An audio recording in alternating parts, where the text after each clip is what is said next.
Meus irmãos, a graça e a paz do Senhor. Amém. Glória a Deus. Deus abençoe a vida de vocês. Eu estou muito feliz de estar em mais um culto. A minha felicidade maior é estar cultuando com vocês, tá bom? Fico feliz em estar com a responsabilidade de trazer a palavra, mas mais do que isso, em estar cultuando com vocês. E eu fico muito feliz. Que Deus abençoe sua vida, abençoe sua casa.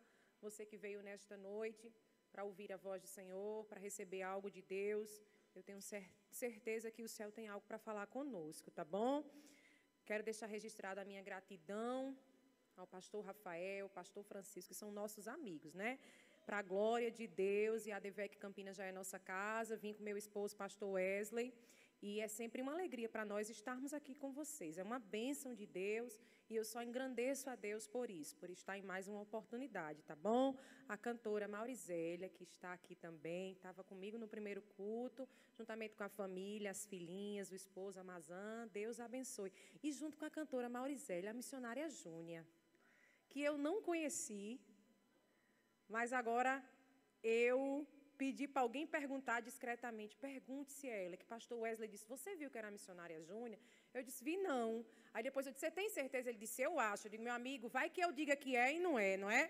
Porque já faz tanto tempo que eu não vi a missionária Júnia. Quando eu vi, ela tinha o cabelo curtinho e tinha óculos. Então, estou muito feliz em revê-la depois de tanto tempo, missionária. Que Deus abençoe a sua vida. Em nome de Jesus, eu de fato não a conheci.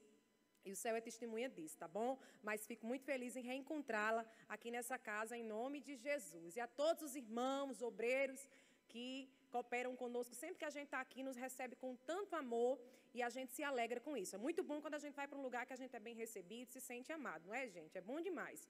Antes de entrar na palavra, eu trouxe alguns materiais que eu já vendi ali no primeiro culto, mas ainda ficaram alguns para eu vender agora no segundo culto. Então, tem material para você comprar. Glória a Deus. Então, eu tenho aqui Bíblia da Batalha Espiritual e Vitória Financeira, da Central Gospel. Essa Bíblia é top. A gente está fazendo um preço bom nela. E essa daqui também, não vou dizer o preço, depois você passa lá e vê Bíblia para pregadoras e líderes. Olha que linda. Você, marido, agrade sua esposa, passa ali e compra uma para ela, que ela vai sair feliz com a Bíblia nova aí. Então, tem alguns livros ali, tem essas Bíblias de estudo. Então, você pode estar passando, a gente trouxe maquineta de cartão e pode estar adquirindo. Bíblia não é uma coisa que a gente compra sempre, compra direto, não é? A gente compra e fica um tempo, então é um investimento. E é tão interessante que a gente sai de casa muitas vezes para comprar um sapato, uma roupa, mas é difícil a gente sair de casa e dizer assim: eu vou no centro comprar uma Bíblia, não é? É uma coisa que a gente compra de acordo com a oportunidade. Então, hoje você tem uma oportunidade de comprar, de sair com uma Bíblia nova, tá bom? Então, você pode passar, tem Bíblia de pregador e líder ali também para homem, comentada pelo pastor Gesiel. Então, você pode estar passando ali e comprar para você ou presentear alguém, tá bom, gente? Deus abençoe todos os que estão na transmissão online também aí, pelo YouTube, que o céu te visite com graça. Você que talvez esteve com a gente no primeiro culto, está no segundo, tem uma porção da parte de Deus para nós aqui também. Você que está chegando agora nesse segundo culto, que o céu te visite também, que a graça que nos envolve aqui no templo também te envolva aí na tua casa, tá bom? Os irmãos sentados como estão, as horas já se avançam. Eu falei no primeiro culto que a gente está nesse culto flash, não é? Culto rápido, mas com um tempo suficiente para o Espírito de Deus trabalhar e a gente sair alimentado. Então, sentado como você está, abra sua Bíblia em Malaquias 3. Eu não vou falar sobre dízimo e oferta, mas abra sua Bíblia em Malaquias 3. Malaquias 3.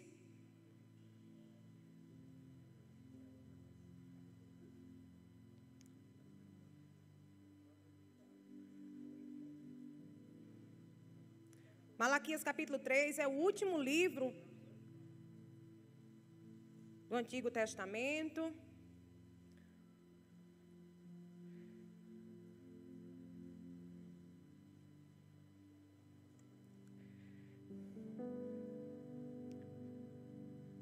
Eu quero ler do versículo 14 até o versículo 18. São 4 versículos.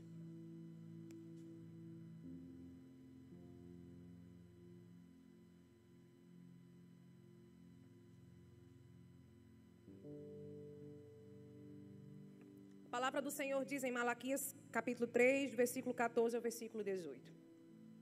Vós dizeis: inútil é servir a Deus, Que nos proveito temos? Cuidado em guardar os preceitos e andar de luto diante do Senhor dos Exércitos. Ora, pois, nós reputamos por bem-aventurados os soberbos, também os que cometem impiedade e se edificam. Sim, eles tentam ao Senhor e escapam. Então aqueles que temem ao Senhor falavam uns com os outros, e o Senhor atenta e ouve. E há um memorial escrito diante dele, para os que temem ao Senhor e para os que se lembram do seu nome. E eles serão meus, diz o Senhor dos Exércitos. Naquele dia que eu farei, serão para mim tesouro particular. Poupá-los-ei, como um homem poupa o filho que o serve. Então vereis outra vez a diferença entre o justo e o ímpio, e entre o que serve a Deus e o que não serve. Amém, gente? Olhe para cá em nome de Jesus. Eu cresci no Evangelho. E eu cresci ouvindo palavra referente a dízimo e oferta, direcionada em Malaquias 3:10. De fato, é algo automático quando nós falamos do livro de Malaquias, o nosso pensamento ser direcionado a falar sobre dízimo e oferta, que também fala aqui nesse livro. Mas nesta noite, o Espírito quer ministrar a nós aqui, a você que está em casa, que está ligado nessa transmissão, sobre de como a nossa história está escrita e registrada nos céus. Parece ser muitas vezes chavão que há um livro da nossa história, que há registros no céu ao nosso respeito. O livro de Malaquias, que faz parte do grupo de livros dos profetas menores, não por ter sido homens de menor valor ou possuir ministérios de valor menor. Pelo contrário, foram também homens corajosos que profetizaram, inclusive em tempos contemporâneos aos profetas maiores, como Isaías, como Jeremias, Ezequiel e Daniel. Mas é chamado de profetas menores pelos livros serem menores. E Malaquias faz parte deste grupo dos livros dos profetas menores. É interessante observar as particularidades desse livro, aonde sobre o profeta Malaquias nós não encontramos muitos detalhes sobre a sua vida e a sua história.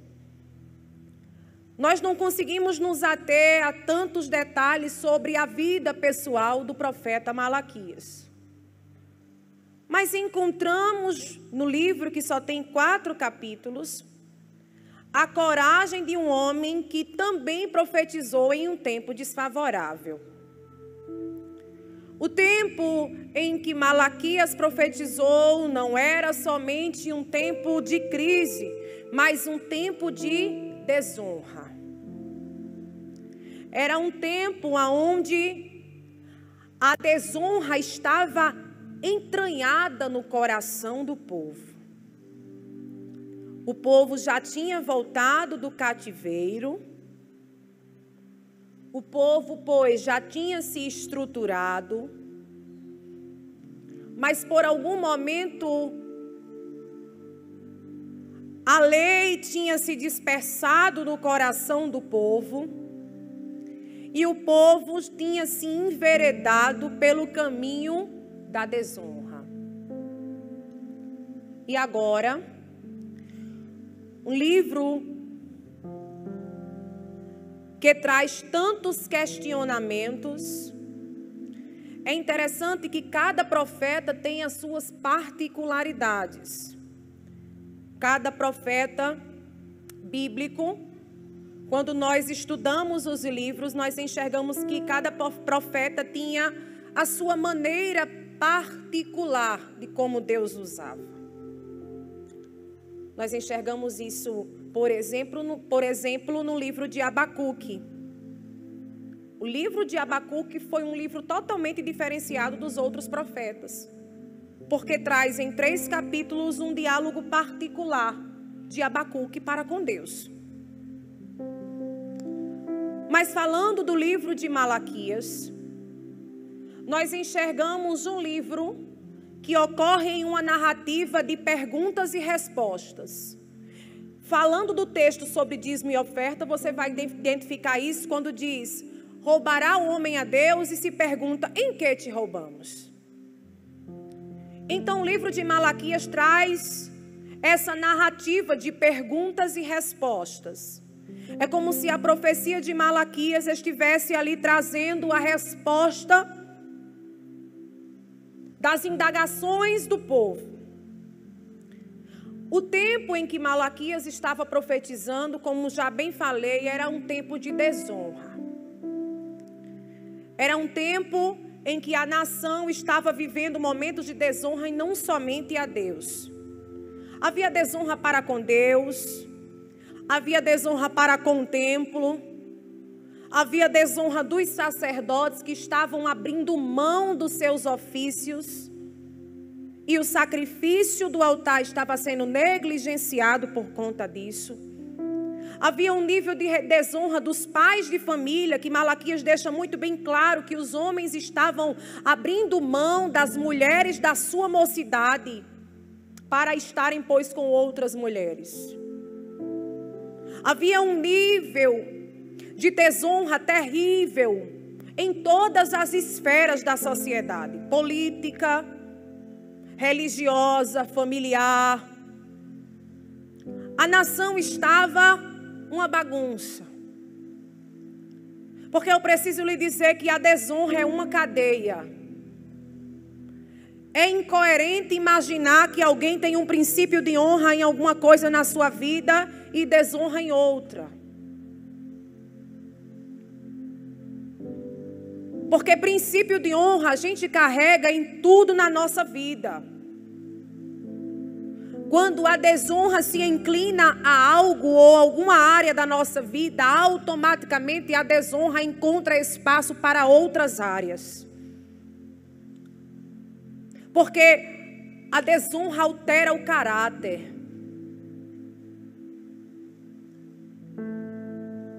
A desonra altera o caráter. E aí, a primeira desonra que o povo cometeu foi para com Deus. E quem vive uma vida de desonra para com Deus não tem nenhuma dificuldade em desonrar pessoas. Porque o pior nível de desonra ela já está cometendo. Quem vive uma vida de desonra para com Deus não tem problema de mentir, não tem problema de ser hipócrita, não tem problema de cometer situações ilícitas. Ao mesmo tempo, voltando esse caminho, é incoerente, pois, dizermos que alguém honra a Deus e vive uma vida de desonra para com o outro, porque o nível de relacionamento que a gente tem com Deus denuncia nas nossas relações pessoais. É incoerente dizer que alguém tem uma boa relação com Deus e tem a dificuldade de se relacionar com pessoas. Porque o tipo de relação que a gente tem com pessoas denuncia o nível de relação que a gente tem com Deus. Se alguém tem uma relação de humildade, se alguém tem uma relação de dependência, se alguém tem uma relação de reconhecimento de soberania de Deus, é alguém que não tem dificuldade de se relacionar com pessoas, de dar segunda chance, de pedir perdão, de ser verdadeiro. Aqui havia um nível de desonra terrível. O princípio da honra estava se comprometendo e a nação estava um caos, até que o Senhor levanta Malaquias para profetizar neste tempo. E o texto que nós acabamos de ler traz exatamente uma dessas perguntas. O que nós lemos aqui é um diálogo de dois grupos de pessoas. Porque tinha um grupo que não temia Deus. E esse grupo que não temia Deus, eles se reuniram e começaram a pensar assim: é inútil servir a Deus.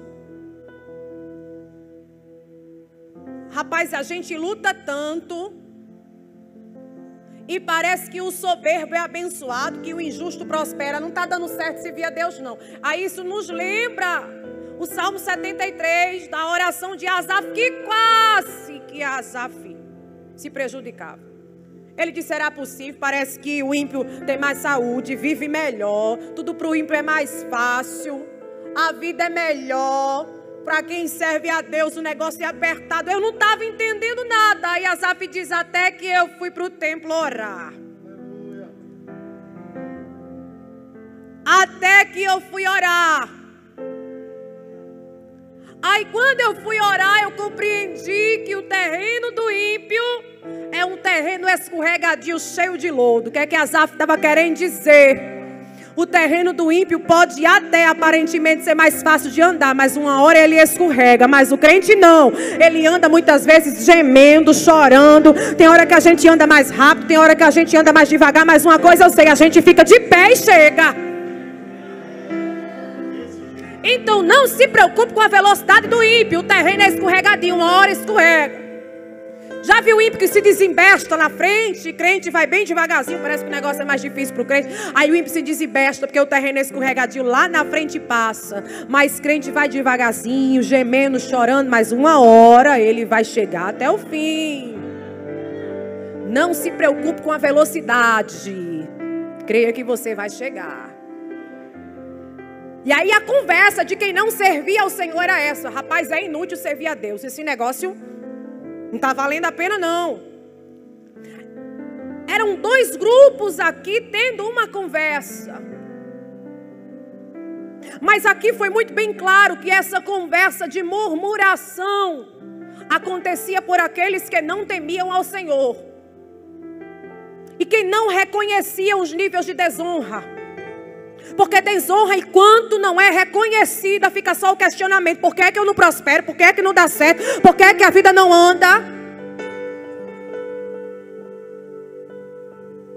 Quanto fica nos níveis de questionamento: por que isso, por que aquilo? Até dizer assim: eu reconheço. E havia um nível de desonra tão grande do povo, que aí um grupo que não teme ao Senhor se reúne e começa a trazer esses questionamentos. E aí isso me chama a atenção em algumas coisas, sabe, irmãos? Porque tem um grupo dos que temem, tem um grupo dos que não temem. E eu vou lhe dizer uma coisa: quem faz essa separação é o Senhor. Porque Malaquias diz: então vereis a diferença entre o que serve a Deus e o que não serve. Sabe por que é que não se junta? Eu quero deixar muito bem claro aqui que eu não estou falando de gente que é crente e não falar de Cristo para quem não é crente, não. O sentido aqui não é evangelismo. O sentido aqui é gente que pensava que era crente, mas não era. Que vivia vida de murmuração. E sabe por quê que eles se reuniam todos juntos? Eu vou lhe dizer por quê.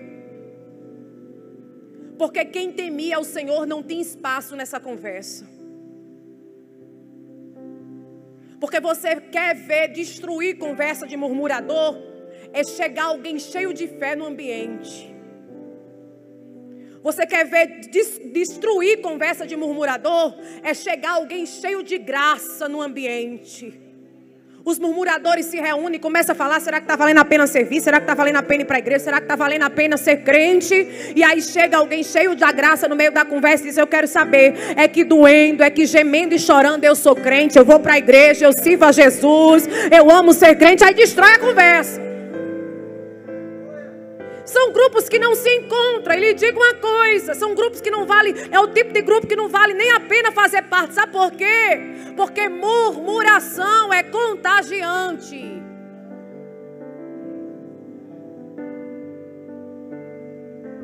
Mais de 1 milhão de pessoas no deserto sendo liderados por Moisés. Vai 12 espiar a terra. Vão 12 espiar a terra. Traz fruto da terra. A terra é até boa, mas tem gigante, a gente vai ser gafanhoto, vamos ser destruídos. Tinha 10 com relatório desfavorável, tinha 2, pois confiante na promessa. Josué e Caleb dizendo, tem gigante, mas vai trabalhar para a gente, a terra é nossa. Deus disse que vai nos dar. O povo foi com quem, irmãos? O povo foi com a maioria murmuradora. Eu quero que você entenda que 10 contaminou mais de 1 milhão de pessoas. Sabe por quê? Porque murmuração é contagiante. Fuja do discurso murmurador. Fuja de pessoas murmuradoras. Eu sempre conto esse relato quando falo sobre murmuração. Certa vez eu estava no ensaio da igreja e observei. No ensaio a gente faz aquele momento de comunhão, é aquela coisa boa, e as irmãs chegam, e antes do ensaio começar, a gente faz um momento de oração, e as irmãs conversam, e quem tem coisa para vender, leva para vender, e leva a revista de Avon, e leva blusa, e aquele negócio todo, e Jesus abençoando o povo. Aí chega 2, tô só a graça. O dia foi terrível, estava tudo conversando, diz mulher, não fale não, eu também tô só a graça. Mentira, estava conversando agorinha, está repreendido.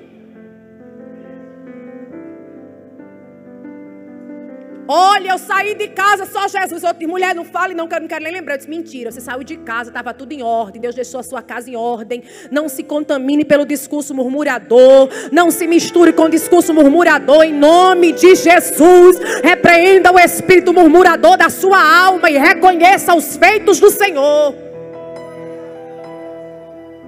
Aí os murmuradores ficavam conversando, aquele movimento, vale a pena, não vale? Mas aí tinha aqueles que servem ao Senhor. Diga, eu faço parte desse grupo. Diga. Porque conversa de quem serve ao Senhor não interessa para murmurador. Murmurador não gosta de ouvir conversa de quem serve a Deus. Primeiro porque não entende o que é nível de fé.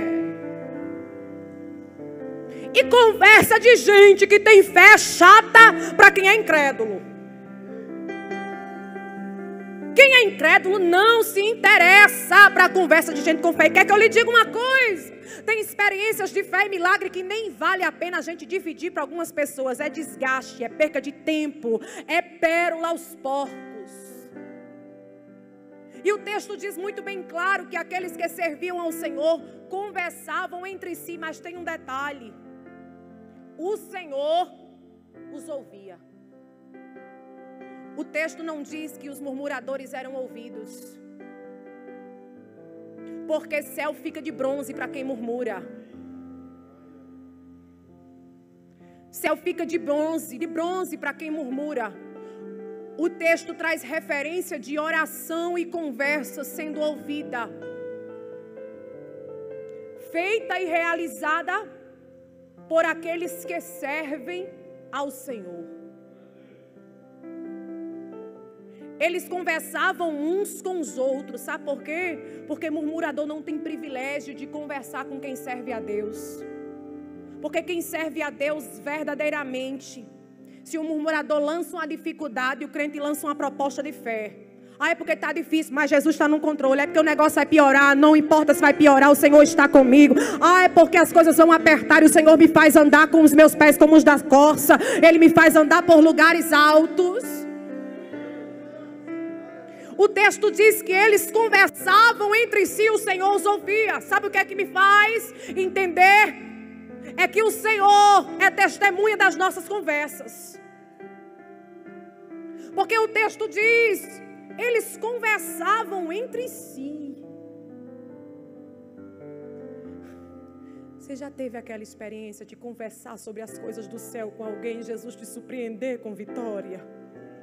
Ela mandará subricante a dergiminácia.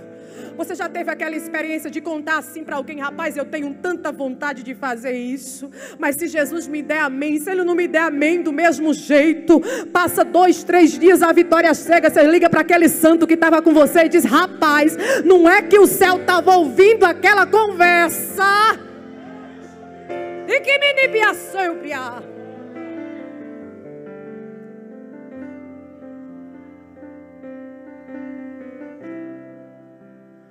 Sabe por que eu estou dizendo isso? Você que está em casa, escute bem. Porque tem coisa que a gente verbaliza entre os santos, mas não tem coragem de verbalizar em oração. Porque a gente acha que é pequeno e que não é importante para Deus.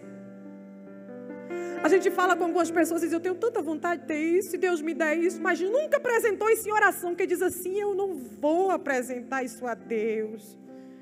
Isso não é importante. O texto é claro quando diz: eles conversavam entre si e o Senhor os ouvia. Eu quero dizer que o Senhor registra o que você pede, e o Senhor também registra aquilo que talvez você não traga em oração, mas verbalize como desejo do coração. O céu conhece as conversas do quarto, o céu conhece as conversas na sala, o céu conhece as conversas na pia, o céu conhece as conversas da Mandabará Sérgia dirigindo.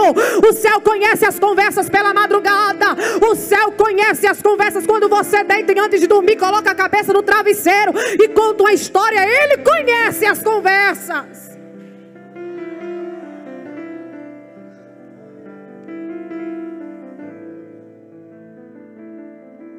Isso nos alegra e nos assusta. Nos alegra porque a gente sabe que o Senhor escuta tudo, e nos assusta para a gente se policiar no que a gente fala e que tipo de conversa a gente participa.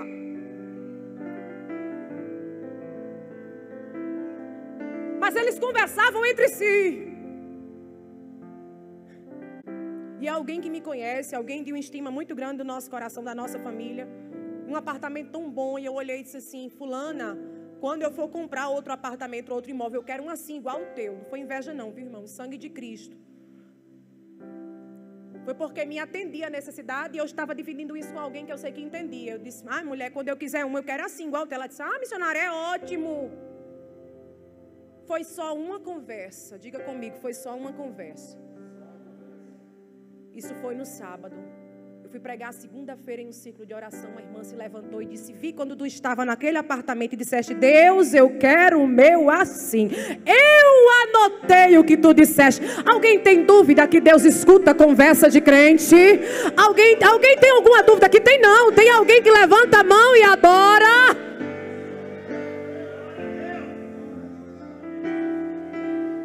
Ó, irmão, o culto mais cedo tinha um pouco mais de gente. Eu não me preocupo com isso não. Aqui tem gente suficiente para fazer esse negócio se movimentar. Eu não tenho nenhum problema com esse negócio. A gente vai dar lugar do mesmo jeito. Pastor Rafael, não tenho problema com isso. Eu dou lugar do mesmo jeito. Lamaracere, Guiminácio. Eles conversavam entre si, o Senhor ouvia. E tinha um memorial. Sabe o que é um memorial? É um livro de história. Da história do registro de alguém.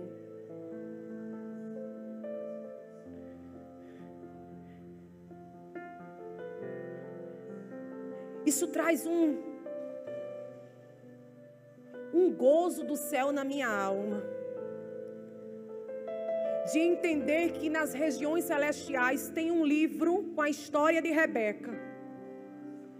O céu tem registrado os dias de luta que eu não lembro mais, mas que está lá como registro.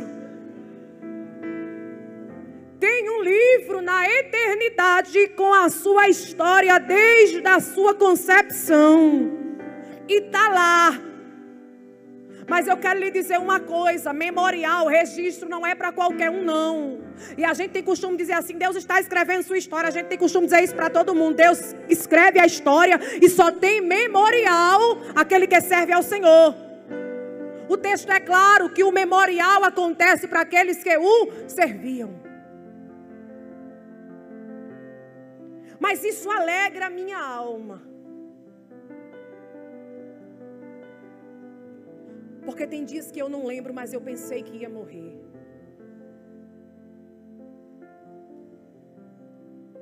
E tem um livro no céu, esse memorial, o texto diz que ele é escrito diante do trono.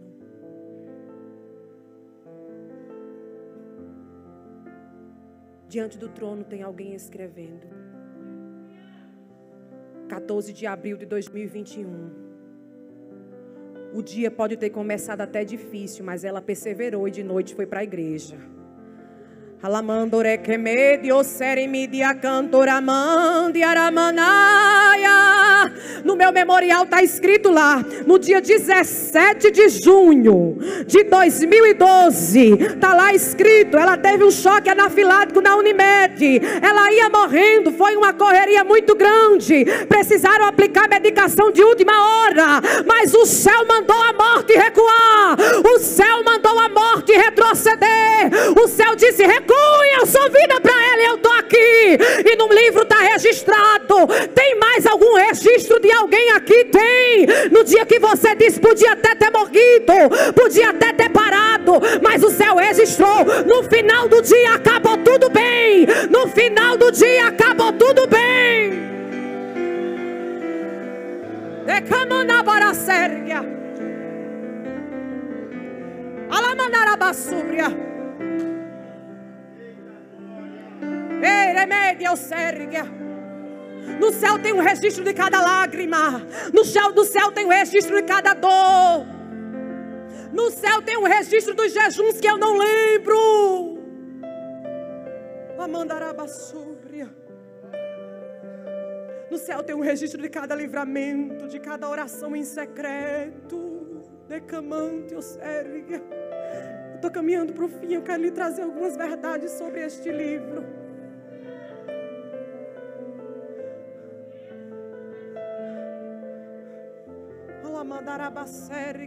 Quero lhe trazer duas verdades sobre este memorial para encerrar. A primeira é: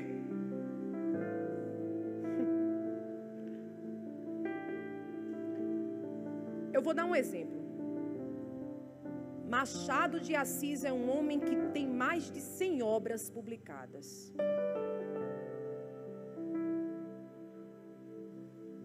Dentre das obras que foram de sua autoria, há também bibliografia escrita sobre vida e história de Machado de Assis. Registros genéricos de momentos.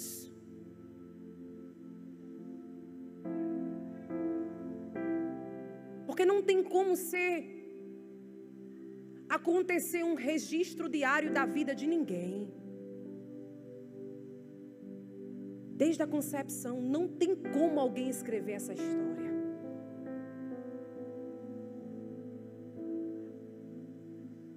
Um determinado jornalista publicou a bibliografia da cantora Anitta. Mais de 1 milhão de cópias vendidas. A uma mulher que vive no pecado e na promiscuidade. As pessoas se interessam por esse tipo de história. 1 milhão de livros vendidos aqui. Mas não tem um livro no céu com a história dela ainda. Machado de Assis tem mais de 100 obras publicadas. Mas provavelmente não tenha um livro nos memoriais celestiais com a história dele. Porque depois que ele morreu, o memorial acabou aqui, a história se findou aqui. Mas eu conheço gente que não tem obra publicada como Machado de Assis. Eu conheço gente que não é letrado como Machado de Assis. Eu conheço gente que não é milionário como Anitta. Eu conheço gente que não é famoso como Anitta. Eu conheço gente que não sabe ler. Eu conheço gente que conhece a Bíblia por uma questão oral, porque não sabe ler a letra. Mas eu quero lhe dizer uma coisa: é gente que tem livro aleluia, na biblioteca celestial. É gente que tem memorial no céu. Alguém está entendendo que a história não acaba aqui? Alguém está entendendo que tem um registro lá em cima? Pode não ter dinheiro, pode não ter conta gorda no banco, pode não ter casa na praia, pode não ter carro importado, mas se tem memorial no céu, mas se tem memorial no céu, aleluia, é conhecido na eternidade, é conhecido.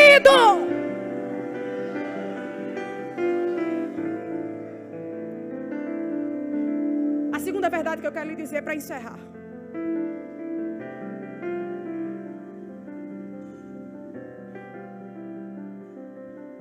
sabe aquela bagunça que o diabo muitas vezes fica querendo fazer na história da gente?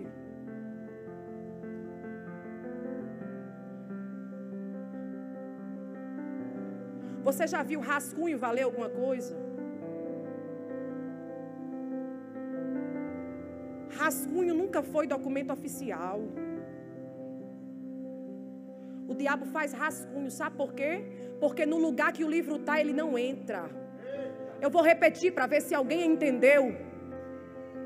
Alguém fica perdendo o sono e se preocupando, achando que o diabo vai colocar a mão no livro da tua história e vai bagunçar o que Deus está organizando.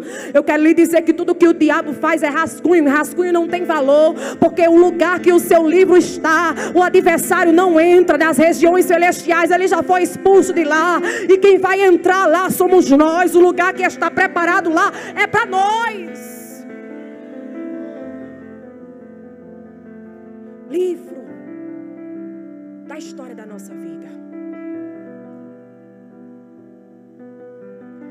Quantas histórias não foram escritas ao teu respeito? Cada choro, cada lágrima, cada desespero, cada pensamento, cada afronta, cada levante, cada palavra dita que você não sabe, cada guerra, quantas guerras invisíveis o céu peleja por nós. No céu está tudo registrado.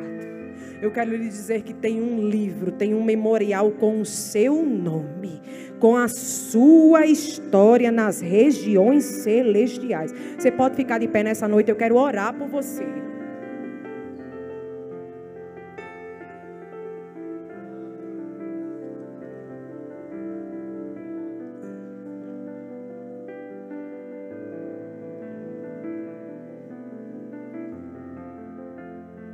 Aí os murmuradores diziam assim: não vale a pena servir a Deus não, parece que o ímpio vive melhor, parece que a vida do ímpio é melhor, parece que é isso, parece que é aquilo. Mas os que temem ao Senhor, eles conversavam entre si, e havia um memorial no céu com o registro deles.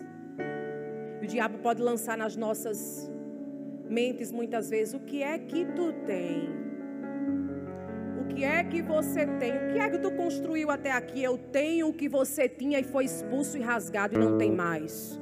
Você tem o que o adversário não tem e nunca vai ter. Você tem livro registrado no céu. Não deixe o adversário fazer você acreditar que ele pode intervir na tua história. Eu quero lhe dizer que já tem uma história escrita, que já tem algo preparado. Tem um futuro de vitória, tem uma coisa nova de Deus. Tem um plano soberano de Deus, que é maior do que a luta, que é maior do que o deserto. Você pode adorar Jesus, oh glória, confiando em nosso Deus e em seu eterno amor. Não seremos abalados, não seremos abalados, não seremos abalados.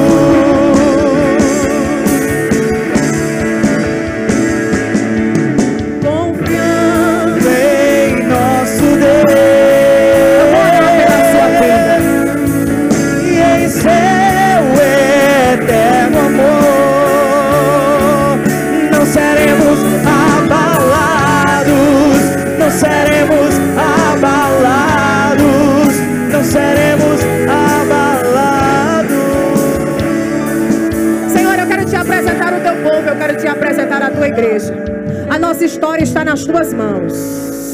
A nossa história está escrita por ti, Senhor. Todos os dias, todas as aflições, todas as lutas, todas as vezes que o diabo pensou que ia arrancar o fôlego de vida, mas nós estamos aqui de pé. E eu estou falando com pessoas que estão vivo ainda, porque a história está sendo escrita. Tem alguém que ainda está vivo aí para a história ser escrita?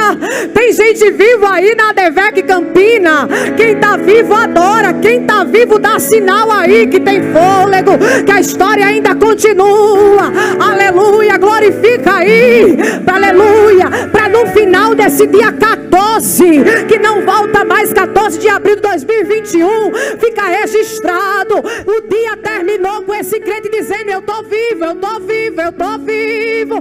Alguém pode adorar para o céu registrar isso aí?